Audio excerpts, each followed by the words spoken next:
Paz do Senhor, povo de Deus. Glória a Jesus. Está feliz com Jesus? Nós estamos felizes de poder estar aqui nessa noite, conhecendo mais o povo de Deus, poder trazer uma porção da palavra de Deus para os nossos corações nessa noite. E nós já sentimos a presença de Deus, já nos alegramos com a presença de Deus, e nós temos a certeza que Deus, Ele vai fazer grandes coisas no nosso meio, amém? Sem perca de tempo, abra sua Bíblia no livro do profeta Isaías, capítulo de número 54, nós vamos ler do capítulo de número 54, versículo 1 ao versículo 3, e para concluirmos, vamos ler também o versículo de número 17. Enquanto você acha, Isaías capítulo 54, quero externar minha gratidão ao presbítero Leandro, que eu tive a oportunidade de conhecer, esse grande homem de Deus. Deus abençoe pela sua vida, sua amizade e sua humildade. Um homem bem atencioso, irmãos. Tive o prazer de conhecer através do nosso amigo presbítero Luiz Pires. E eu agradeço a oportunidade também ao pastor Silas, pela receptividade, a pastora, todos os obreiros que estão aí, e também a igreja do Senhor Jesus, amém? Irmãos, eu preparei algo, porque o presbítero Leandro me informou que vocês estariam iniciando uma campanha de libertação. Então, eu orando a Deus, pedindo um texto ao Senhor, eu senti no meu coração de trazer esta palavra para o seu coração, amém? Vamos ler. Diz assim: canta alegremente, ó estéril, que não deste a luz, exulta de prazer com alegre canto e exclama: tu que não tiveste dores de parto, porque mais são os filhos da solitária do que os filhos da casada, diz o Senhor. Amplia o lugar da tua tenda, e as cortinas das tuas habitações se estendam.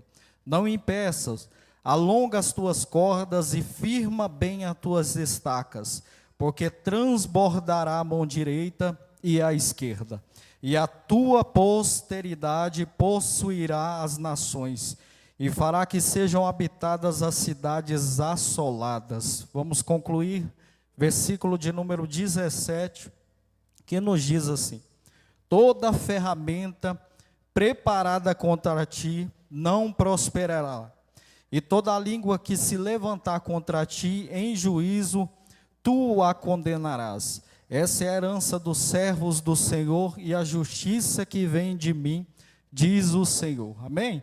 Irmãos, já foi orado? Eu gostaria que você sentasse um pouquinho aí. Eu não vou ser extenso, trazer uma mensagem de apenas 30 minutos para o nosso coração, amém? E depois eu gostaria de fazer uma oração, se os irmãos permitirem. Glória a Deus. Irmãos, quando nós paramos para analisar acerca do livro escrito pelo profeta Isaías, nós percebemos que Isaías foi um grande profeta que Deus levantou no Antigo Testamento. Alguns vão dizer que entre os profetas, Isaías está incluído na categoria dos profetas maiores da Bíblia Sagrada. Por quê? Pelo seu longo tempo em que Isaías profetizou. Isaías profetizou do ano de 740 a 680 antes de Cristo. As profecias de Isaías abrangeram ao reino de Uzias, Jotão, Acás, Ezequias, e nós percebemos, irmãos, que Isaías foi um homem fantástico, porque antes ele profetizou, e acontecimento, aquilo que ele profetizou, foi acontecer anos depois, até mesmo quando Isaías já não existia, as profecias de Isaías se cumpriram. Um exemplo disso é quando nós lemos o capítulo de número 53, onde Isaías está profetizando a vinda do Messias que viria. E é impressionante a profecia de Isaías, porque ela vai nos narrar detalhes da vida do Messias, vai narrar todo o sofrimento da vida do Messias. Mas só que Isaías não apenas profetizou a vinda do Messias, Isaías também vai profetizar um período. Qual período, irmão Bruno? Isaías vai profetizar um período em que o povo, a nação de Israel, passaria por um período de correção de Deus, o período do cativeiro. A Bíblia diz que Isaías vai profetizar um cativeiro, o cativeiro babilônico. Só que a Bíblia diz que também a profecia que Isaías vai profetizar, ela vai se cumprir. A Bíblia diz que o rei Nabucodonosor, com seu exército babilônico, invade Jerusalém, derruba os muros, queima os portões, saqueia a cidade e leva alguns cativos. E Israel agora, Jerusalém agora, está em ruínas. Não se havia mais cântico em Israel. Ezequiel, naquele tempo que foi levado cativo, a Bíblia vai dizer que Ezequiel estava sentado nas margens do rio Quebar na Babilônia, e a Bíblia vai dizer que ele chorava, se lembrando dos cânticos que cantavam em Sião. A Bíblia também vai dizer, irmãos, que este cativeiro, ele tinha um tempo para começar e tinha um tempo para terminar. O cativeiro que Isaías profetizou, ele tinha data para começar e tinha data para terminar. E sabe qual é a primeira coisa que eu aprendo aqui nesta noite? A primeira coisa que eu aprendo aqui nesta noite é que todo período de correção de Deus para a nossa vida tem data para começar e tem hora para terminar. Não, ninguém entra no período de correção de Deus sem data para começar e nem data para terminar. Talvez alguém entrou aqui nessa noite preocupado, pensativo, porque está vivendo um período em que Deus está te ensinando, em que Deus está moldando o seu caráter, em que Deus está te mostrando coisas, e você entrou neste período pensando consigo mesmo: Deus, até quando? Deus, será que eu vou aguentar? Deus saiu do meu controle. Mas eu trouxe uma palavra de Deus para o coração de alguém que entrou nessa noite aqui preocupado, pensativo. A palavra que eu trouxe para você nessa noite: este período tem data para começar e tem data para terminar. Pode ter saído do teu controle, mas não saiu do controle de Deus. Deus continua no controle da nossa vida, da nossa casa, da nossa história, dos nossos projetos, dos nossos sonhos, dos nossos objetivos.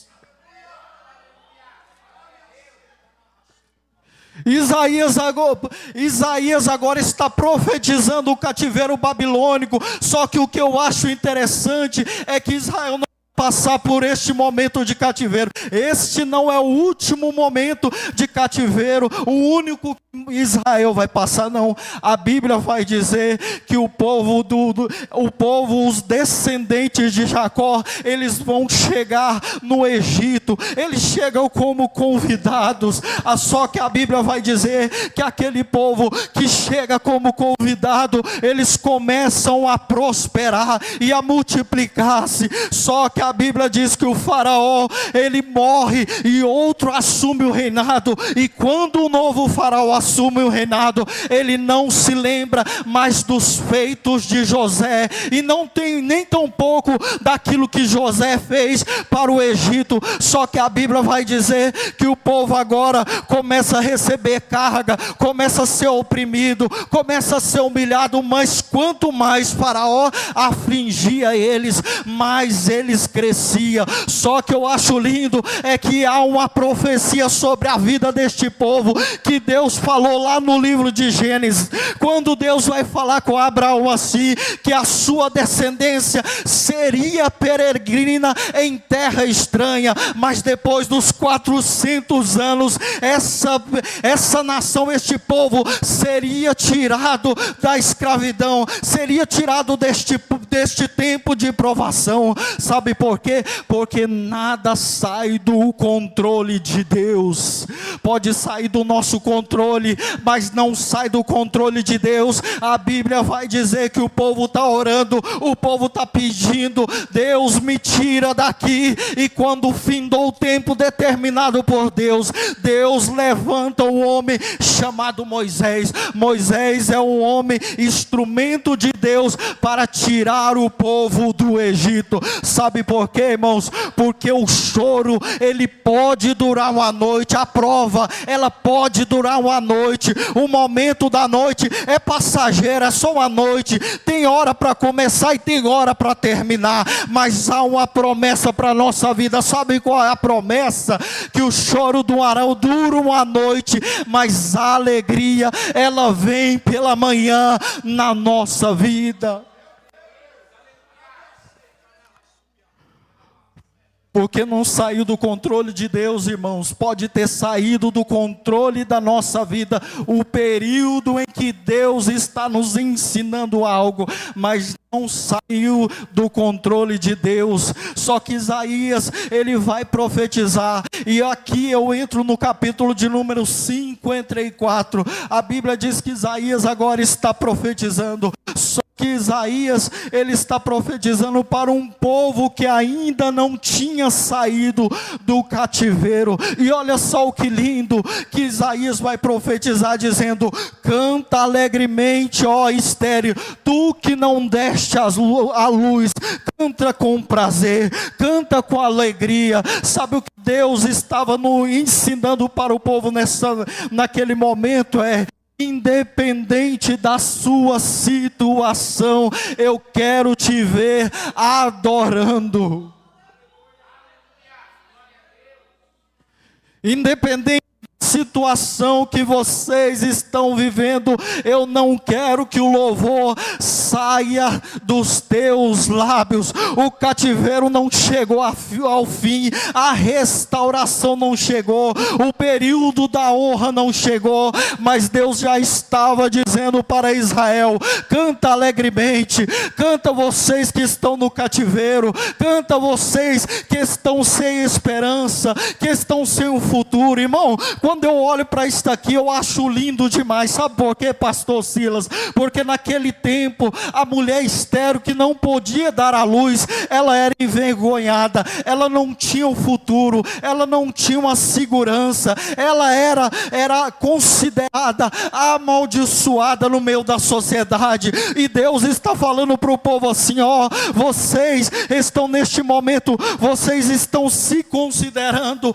amaldiçoados, sem esperança, sem destino, sem futuro, mas eu quero te ver adorando na minha presença. E não é para cantar de qualquer jeito, não, é para cantar alegremente, não é para cantar de qualquer forma, não. Se for para cantar de qualquer forma, não precisa cantar, canta alegremente, canta com alegria no seu coração.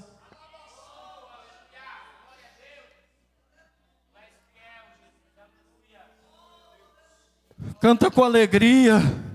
Tem muita gente, irmãos, que por causa do período de provação, o louvor saiu dos seus lábios.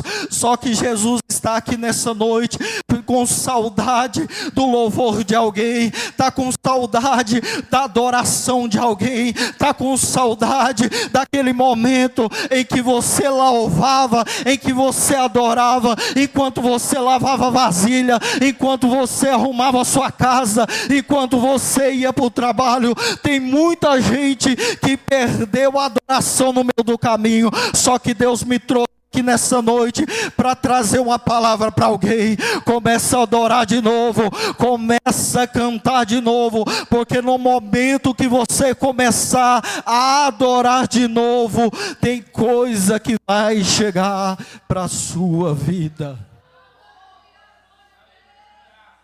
Olha só que interessante. a Bíblia vai dizer que Paulo e Silas descem agora numa cidade chamada Filipos. Para quem não sabe, Filipos era uma cidade totalmente influenciada pela cultura romana. Mas a Bíblia vai dizer que Paulo e Silas começam a pregar o evangelho do Senhor. Muitos irmãos recebem a pregação de Paulo e Silas. Só que a Bíblia diz que quando Paulo e Silas, eles oram para uma menina que tinha um espírito de adivinhação, essa menina é liberta por conta disso, são arrastados, são levados para a praça, são julgados, são condenados, são sentenciados. Paulo e Silas levam chibatadas, e observe que o texto não vai dizer que Paulo e Silas recebem curativos, que é trocada as suas vestes. Não, pelo contrário, a Bíblia diz que quando eles apanham, eles vão para a prisão, e agora Paulo e Silas estão com os seus pés, estão com as suas mãos amarradas. Só que o que eu acho mais lindo dessa história é que aqueles homens apanharam, é que aqueles homens foram humilhados, mas só que a Bíblia vai dizer que perto da meia-noite, Paulo e Silas estão adorando. Talvez você não entendeu o que o texto ele disse. O texto está dizendo que perto da meia-noite, Paulo e Silas, eles estavam cantando e adorando ao nome do Senhor. Perto da meia-noite, ainda era o mesmo dia que Paulo e Silas apanharam. Ainda era o mesmo dia que Paulo e Silas foram humilhados. Ainda era o mesmo dia que Paulo e Silas estavam sentenciados, mas eles estavam adorando. Sabe o que Paulo e Silas está nos ensinando nesta noite? É que o nosso momento não pode tirar a adoração dentro do nosso coração. Sabe por quê? Porque no momento em que você não deixa para trás o seu momento que você está vivendo e começa a adorar o nome de Jesus, algo sobrenatural acontece no reino espiritual. A Bíblia diz que Paulo e Silas cantam e adoram o nome do Senhor, e Deus vai enviar um terremoto que vai abalar as estruturas do cárcere. Olha só que lindo, irmãos. Os homens estão adorando e Deus está movimentando os céus, está fazendo algo acontecer. O teu louvor, ele tem poder de mover algo no reino espiritual. É por isso que eu quero enfatizar, é por isso que eu quero dizer novamente: não pare o seu louvor, independente do momento em que você está vivendo. Não deixe de adorar o nome do Senhor. Sabe por quê? Porque enquanto você adora, olha Isaías profetizando e dizendo para o povo: enquanto vocês adoram, enquanto vocês cantam alegremente, tem algo que vai acontecer. Amplie o lugar da tua tenda, amplie o lugar da tua tenda, e as cortinas das tuas habitações se estendam. Sabe por quê? Porque você vai crescer para a esquerda e você vai crescer para a direita. Olha o que Deus está nos ensinando nesta noite. No momento em que nós adoramos ao Senhor, Deus nos faz crescer. Deus nos faz crescer para a direita, nos faz crescer para a esquerda, nos faz crescer em adoração, nos faz crescer em santidade, em renúncia. Deus nos faz crescer em intimidade. Há crescimento nessa noite para uma igreja que ora. Há crescimento nessa noite para uma igreja que adora. Há crescimento nessa noite para uma igreja que adora em espírito e em verdade.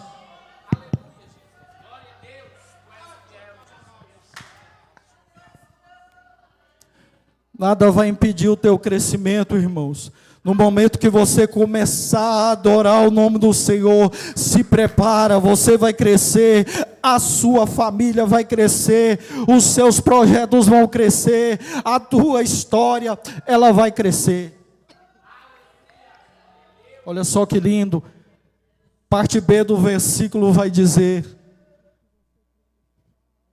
amplia tuas tendas, não impeça, alonga tuas cordas e firma bem as tuas estacas, porque crescerá para a esquerda e para a direita, e a tua posteridade possuirá as nações, e fará que sejam habitadas as cidades assoladas. Olha o que Deus está falando através do profeta Isaías. No momento em que você adora, no momento em que você adora o nome do Senhor, você cresce para a esquerda, você cresce para a direita. Só que o crescimento, ele não fica apenas na sua vida, ele alcança também a nossa família, ele alcança também a nossa casa. Irmãos, muitas vezes a gente se preocupa tanto com os nossos familiares, muitas vezes a gente ora tanto, a gente chora tanto, mas só que Deus, Ele está dizendo nessa noite, no momento em que você começar a adorar, o crescimento que vai chegar na tua vida também vai alcançar os teus filhos, a tua casa, os teus projetos. Eu trouxe uma palavra para o coração de alguém aqui nessa noite. Não se preocupa muito não com a sua família, não se preocupa muito não, começa a adorar o nome do Senhor, porque o crescimento, ele vai chegar na tua casa, ele vai alcançar a tua filha, ele vai alcançar o teu filho, os teus netos, a tua casa, a tua descendência serão alcançados pela bênção do Senhor. Você já percebeu algo, irmãos? Quando você começa a adorar na tua casa, logo você vê que aquele ambiente, ele começa a ser contagiado, e você percebe que logo os teus filhos também, eles começam a adorar, as tuas filhas também começam a adorar, e de repente aquele ambiente está todo tomado por uma atmosfera de adoração. Sabe por quê? Porque o crescimento espiritual, ele não alcança apenas a nossa vida não, ele alcança a nossa casa, a nossa família, os nossos filhos e a nossa descendência. Aleluia, Jesus. Aleluia, Jesus. Só que no versículo de número 4, ele vai dizer, no versículo de número 4, não temas, porque não serás envergonhada, e não te envergonhes, porque não serás confundida, antes te esquecerás da vergonha da tua mocidade, e não se lembrarás mais do opróbrio da tua viuvez. Isaías estava dizendo para o povo: olha, vocês não vão se lembrar daquele período de prova, daquele período de correção, de cativeiro, aquele período, Deus vai fazer vocês esquecer, a bênção vai ser tão grande, o crescimento vai ser tão grande na vida de vocês, que vocês vão olhar para trás e não vão se lembrar de mais nada. Sabe, irmãos, Deus é lindo, Deus tem o poder de nos fazer esquecer o nosso momento de provação, esquecer o nosso momento em que Deus está nos ensinando alguma coisa. Talvez você diga assim no seu coração: irmão Bruno, me prova na Bíblia. Tá bom, eu vou te provar. A Bíblia diz que José vai ser vendido como escravo pelos seus irmãos. Olha, José, jogado no poço, vendido como escravo, injustiçado na casa de Potifar, esquecido pelo copeiro do rei. Só que a Bíblia diz que quando Deus honra José e coloca ele como governador, Deus dá uma esposa para ele, Deus dá filhos para ele, os filhos nascem, e o nome do primeiro filho vai se chamar Manassés. Sabe por quê? Porque José vai dizer assim: porque Deus, Ele fez eu esquecer tudo o que tinha acontecido comigo lá atrás. Não se preocupe com o teu período de prova, o teu período de provação em que Deus está te ensinando algo. No momento da tua adoração, você vai crescer e Deus vai te dar um crescimento tão lindo que você vai olhar para trás e vai dizer: não vale mais a pena olhar para trás, não vale mais a pena lembrar aquilo que passou na minha vida, as pessoas que pisaram em mim, que me abandonaram, que não estenderam as mãos para mim. Não vale a pena. Deus vai tirar do nosso coração e vai nos dar uma vida nova, uma mente transformada. Nós vamos esquecer do momento de prova, do momento de luta, que é uma prova disso, irmãos. Eu falo para vocês, que lá na eternidade, que lá nos céus, onde Deus vai colocar cada um de nós, onde Deus tem reservado um lugar para cada um de nós, Deus vai nos fazer esquecer de todas as nossas lutas que aconteceram aqui. É assim que eu creio, irmãos. Deus tem um poder de fazer cada um de nós esquecer. Versículo de número 5: porque o teu Criador é o teu marido, o Senhor dos exércitos é o seu nome, o Santo de Israel é o seu Redentor, e ele será chamado o Deus de toda a terra. Isaías fala para o povo assim: olha, vocês por um tempo, vocês se sentiram abandonados, vocês se sentiram desprezados, mas foi só por um tempo. O teu Deus é o teu marido e o teu Redentor. Deus estava falando para o povo: ei, vocês não são qualquer povo, vocês têm um Deus, vocês têm um pai, vocês têm um marido, vocês têm alguém que ama, vocês têm alguém que quer bem, vocês têm alguém que não desampara. Irmãos, quando eu olho para este texto aqui, eu acho lindo essa história, eu acho lindo essa profecia que Isaías está trazendo para o povo, porque o povo estava se sentindo abandonado por Deus, por conta do cativeiro. Só que Deus está dizendo: não, vocês não estão abandonados não, eu ainda sou o marido de vocês. Porque Deus não nos abandona pelo momento que nós estamos vivendo. As pessoas podem abandonar a nossa vida, podem nos deixar para trás, mas Deus não. Deus é fiel, irmãos. Ele continua conosco no tempo difícil, no tempo de prova, no tempo de choro, no tempo de cativeiro, no tempo de ensinamento, que é uma prova disso. A Bíblia diz que Jesus manda os discípulos irem até um homem que estava na cidade com um cântaro de água. E aquele homem estava com um cântaro de água, e Jesus vai dizer para eles, para os seus discípulos: segue ele. E quando vocês encontrarem este homem, vocês vão dizer assim: onde está o aposento em que irei eu comer a minha Páscoa com os meus discípulos? A Bíblia diz que o homem prepara o aposento. Jesus agora está com seus discípulos na mesa, e na mesa agora está Pedro, que negaria Jesus por 3 vezes. Na mesa agora está Judas, que trairia Jesus. Na mesa estão os discípulos, que fugiriam quando o mestre seria preso.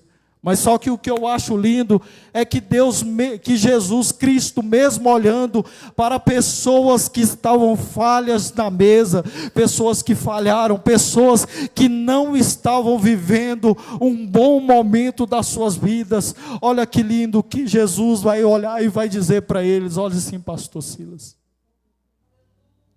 eu desejei comer convosco essa Páscoa.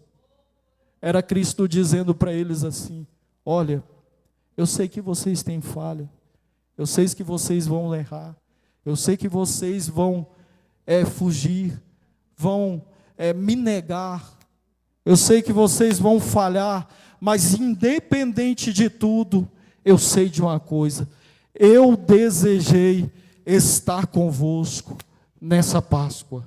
Irmãos, Deus não nos abandona, independente do momento em que nós estamos passando ou vivendo. Talvez o teu período não seja o período melhor que você queria que estivesse vivendo. Mas eu tenho uma palavra para você. Deus não te abandona. Versículo de número 10, penúltimo versículo para nós encerrarmos e orarmos pela sua vida. Porque as montanhas se desviarão e os outeiros se tremerão, mas a minha benignidade não se desviará de ti. O conserto da minha paz não mudará, diz o Senhor, que compadece de ti. Olha só, Deus estava mandando o povo agora olhar para o monte. O monte representava firmeza, o monte representava aquilo que não era abalado. Mas só que Deus ele vai dizer assim através de Isaías: olhe para o monte. O monte, para vocês, ele não pode ser abalado, não pode ser mudado, não pode rachar, mas ainda que ele se mude de lugar, que ele seja abalado, eu, o Senhor, não mudarei. A minha misericórdia, ela não se apartará da sua vida. Olha só o que Deus está dizendo aqui. Algumas coisas da nossa vida podem mudar, irmãos. As pessoas que nos cercam podem mudar. A nossa saúde pode mudar. O nosso emprego pode mudar. O nosso convívio social, a igreja, tudo. As nossas amizades podem mudar. Mas sabe uma coisa que não mudará jamais? É a misericórdia do Senhor. É por isso que lá no livro de Lamentações, Jeremias vai dizer assim: as misericórdias do Senhor são a causa de não sermos consumidos, porque elas se renovam a cada manhã para a nossa vida. Algo pode mudar na sua vida, mas a misericórdia do Senhor, ela não mudará para a minha vida, para a sua vida, para a vida da sua família. Que é uma prova disso, a Bíblia diz que Jó, algumas coisas na vida de Jó vai mudar. A vida de Jó vai mudar por completo, na verdade. A saúde de Jó vai mudar, os bens de Jó vai mudar, os filhos de Jó vai mudar, a sua mulher, o seu relacionamento vai mudar, as amizades de Jó também vai mudar. Mas sabe uma coisa que não mudou na vida de Jó? A misericórdia do Senhor. A misericórdia do Senhor não mudou na vida de Jó.